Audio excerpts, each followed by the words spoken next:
안녕하세요, 배항중입니다. 오늘은 상해 패션위크에 대해서 이야기를 좀 해보려고 하는데요.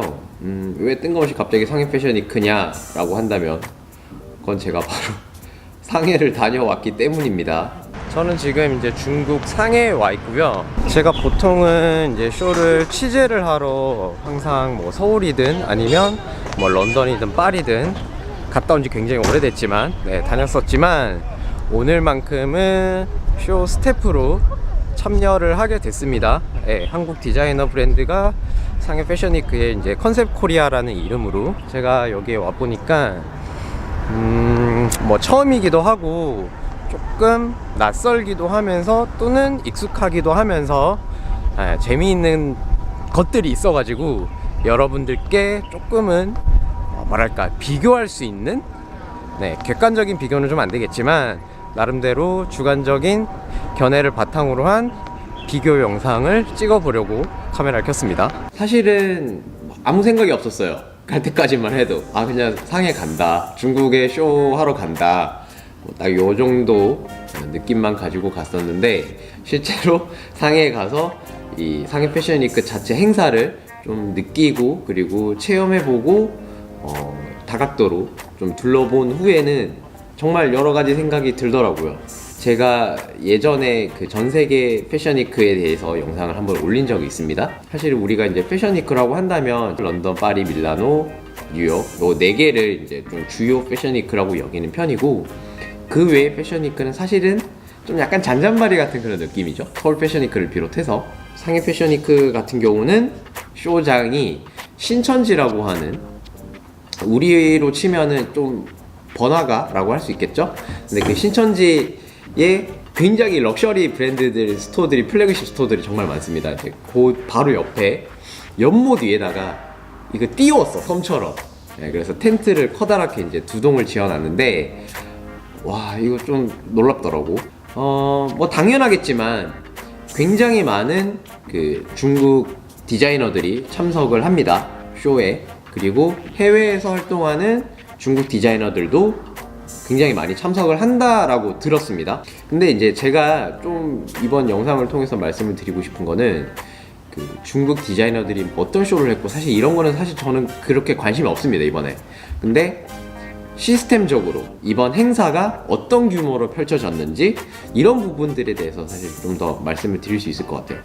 요거는 괜찮다라고 했던 부분들이 있습니다.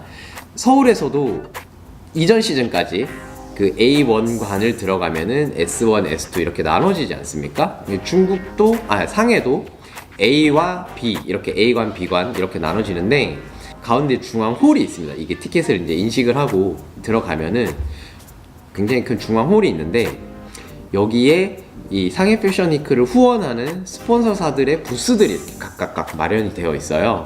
그래서 뭐 맥, 로레알 같은 이런 뷰티 브랜드뿐만 아니라 기업, 뭐 은행 같은 데서도 이제 후원을 하고, 그리고 좀 놀라웠던 건 펩시콜라에서 이 상해 패션위크와 콜라보를 해서 이 스페셜 에디션 보틀 캔을 만들어 가지고 이렇게 또 비치를 했고요. 이제 위스키 브랜드도 참석을 해서 가운데 이제 중앙에 바를 만들어 놨어요. 그래서 관객들이 쇼를 보기 전에 기다리면서 이렇게 시음할 수 있도록 뭐 이렇게 행사도 진행을 하고 있었고, 그냥 아무것도 아닌 것 같지만 사실 서울 패션위크 같은 경우는 지난 시즌까지 스폰서사가 헤라 뷰티 브랜드 헤라 하나밖에 없지 않았습니까? 그래서 헤라 서울 패션위크로 이름이 불렸었는데 저도 프레스로서 또는 일반 관객으로서 느끼기에는 사실 상해 패션위크가 그 규모라던가 주변 기업들, 브랜드들의 관심도 자체가 조금 더 남다르다라고 느꼈습니다. 뭐 제가 이거 중국을 좋아해서 뭐 그런 건 아니고, 그리고 약간 그런 거 있잖아요. 한국 사람들이 중국 하면은 약간 낮게 얕잡아보는 그런 것들이 있단 말이죠. 근데 이게 막상 가서 느껴보니까 이게 얕잡아보면 안 되겠더라고. 진짜 장난 아니에요. 그 중앙홀에 들어가려면 입구에서 티켓을 인증을 하고 들어가야 됩니다. 근데 거의 무인합니다. 이 티켓에 보시면 QR코드가 다 새겨져 있어요. 그래서 요거를 입구에다가 게이트에다가 우리 왜 큰 회사 같은데 또는 뭐 지하철역 이런 데 가면은 찍고 들어가잖아요. 그런 게이트가 설치가 되어 있습니다. 그래서 QR코드를 인식을 해서 쭉 들어가면 이제 아까 그 중앙홀이 나타나는 거고, 그런 시스템은 사실 서울에서는 좀 본받을 필요가 있지 않을까라는 생각이 들더라고요. 굳이 인력을 막 일일이 배치를 해서 혼선을 빚는 것보다는 어떻게 보면 가장 깔끔하게 해결할 수 있는 그 게이트 설치하는 것도 사실 비용적으로는 그렇게 큰 부담이 아닐 거라는 생각이 들어요. 제가 봤을 땐. 그 게이트가 이제 입구에만 있느냐? 그렇지 않습니다. 이 바깥을 쭉 따라서 돌아가면은 백스테이지로 들어갈 수 있는 출입구가 있습니다. 그 출입구에도 그 QR코드 찍어서 들어갈 수 있는 게이트가 마련되어 있는데, 이제 이거는 제가 그때 출입했었던 백스테이지 카드입니다. 요 카드 뒤쪽에 이렇게 QR코드가 이렇게 찍혀 있죠. 사실 뭐 백스테이지가 뭐가 다르다 이렇게 말씀을 드리기는 조금 애매하고요. 왜냐면 백스테이지에 있는 건 사실 딱 두 개밖에 없어요.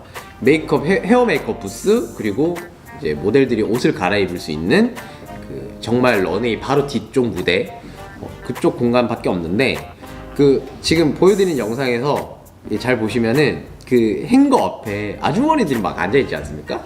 이게 이제 약간 중국만의 독특한 그 문화, 모습? 이제 이분들이 헬퍼분들입니다. 한국은 뭐 전 세계뿐만 아니라 서울에서도 보통은 패션 학교를 다니거나 또는 뭐 이렇게 대학생들 위주로 자원봉사자들을 이제 모집을 해서 이렇게 헬퍼로 기용을 하는데, 중국 같은 경우는 상해, 북경 둘 다 동일합니다. 이 아주머니 분들이 헬퍼로 알바를 뛰어요. 그래서 쇼가 딱 끝나면은 깔끔하게 일당 받고 퇴근. 요런 시스템입니다. 요거는 제가 작년에 북경 가서도 좀 재밌다 그렇게 느꼈었는데, 올해도 상해에서도 어김없이 그런 모습이 펼쳐지더라고요. 컨셉코리아는 서울 콘텐츠, 한국 콘텐츠 진흥원에서 주관하는 일종의 하나의 브랜드예요. 그래서 지금 현재 미국과 뉴욕과 그리고 중국, 북경, 상해 이렇게 해가지고 한국 디자이너들이 해외 진출을 할 수 있게끔 지원을 해주는 그런 일종의 쇼룸 개념의 브랜드입니다. 카이와 디 엔티도트, 개한이 실장과 박한성 실장이 운영하는 이 두 브랜드가 이번에 이제 상해 패션위크에 참석을 하게 된 거예요. 제가 컨셉 코리아에 대해서 뭐 구구절절하게 설명을 하기보다는 요걸로 보시면은 좀 더 깔끔하실 것 같습니다. 저는 그 한국 콘텐츠 진흥원에서 이제 컨셉 코리아 상해를 담당하고 있는 이동하입니다. 국내에 있는 이제 유명한 브랜드, 그다음에 디자이너들을 이제 해외에서 쇼를 개최하고 단순히 쇼를 넘어서 판매나 세일즈까지, 그리고 궁극적으로는 이제 글로벌한 브랜드가 될 수 있게끔 저희가 지원하는 그런 콘텐츠 진흥원의 어떤 브랜딩입니다. 이 두 디자이너는 사실 이번에 이제 서울에서 쇼를 하고 바로 또 중국으로 간 거기 때문에 쇼 내용 자체는 이제 큰 차이는 없었어요. 근데 제가 느끼기에는 서울보다 이 이제 쇼를 보러 오는 바이어들이나 프레스들의 그 퀄리티 수준이 좀 남달랐습니다.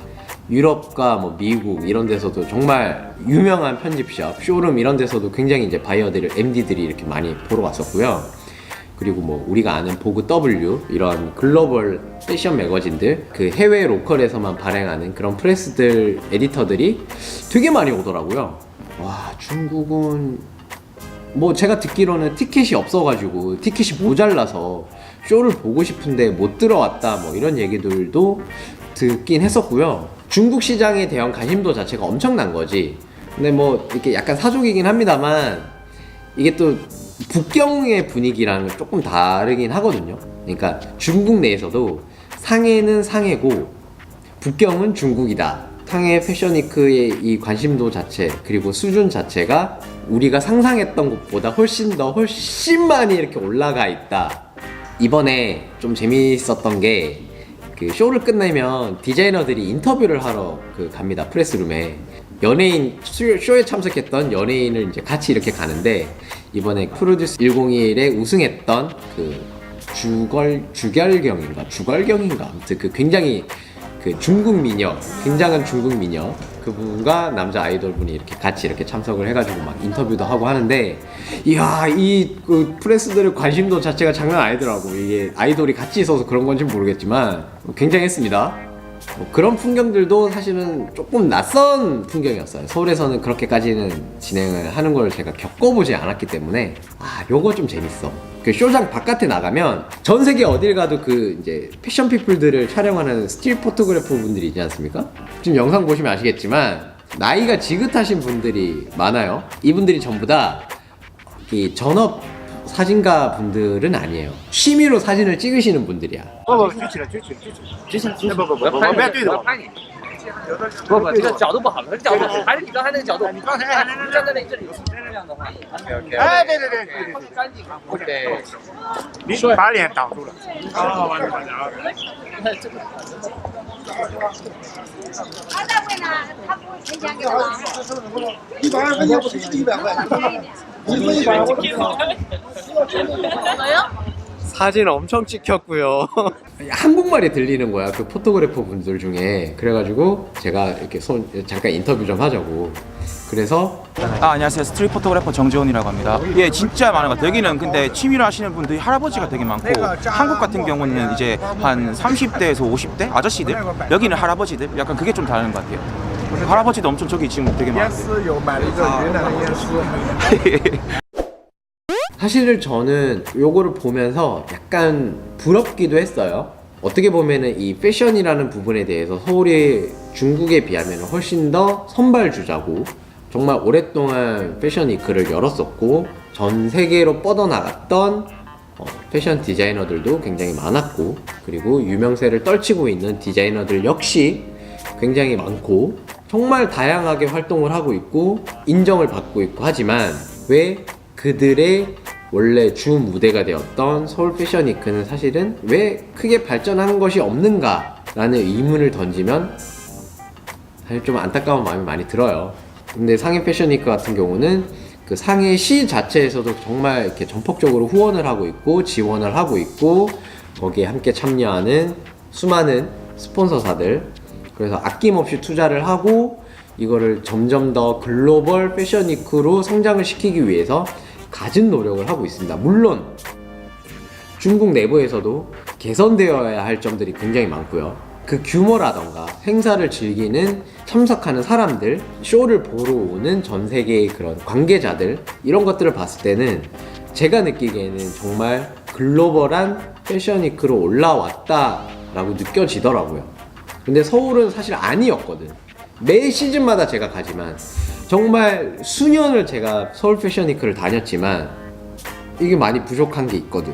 이 상해 패션위크는 제가 봤을 땐 뉴욕 패션위크를 좀 많이 밀어내고 글로벌 패션위크로 조만간 올라가지 않을까, 그런 생각이 들었습니다. 큰일이야. 서울 뭐 했냐고. 좀 더 분발해야 되지 않겠습니까? 진짜 열심히 해야 될 것 같아. 잘해야 될 것 같아. 뭐 상해 패션위크를 이겨야 된다, 뭐 이런 표현이 아니고요. 그냥 아시아 변방에서 하는 그런 패션위크가 아니라 그런 뭐 런던이나 파리, 밀라노, 뉴욕처럼 글로벌한 패션위크로 성장을 하기 위해선 뭐 물론 참석하는 디자이너들, 브랜드들이 빵빵해야 되는 건 마찬가지긴 합니다만, 그걸 위해서 뭔가 이 시스템적으로나 국가적인 관심도 자체나 제도적인 뭔가 어떤 그런 방법들도 필요하다. 뭐 저는 그런 이야기를 좀 하고 싶은 거예요. 안타까운 마음에 여기까지 하겠습니다. 영상 재밌게 보셨으면 좋아요와 구독 꼭 눌러주시고 다음에 또 뵙겠습니다. 태양중이었습니다.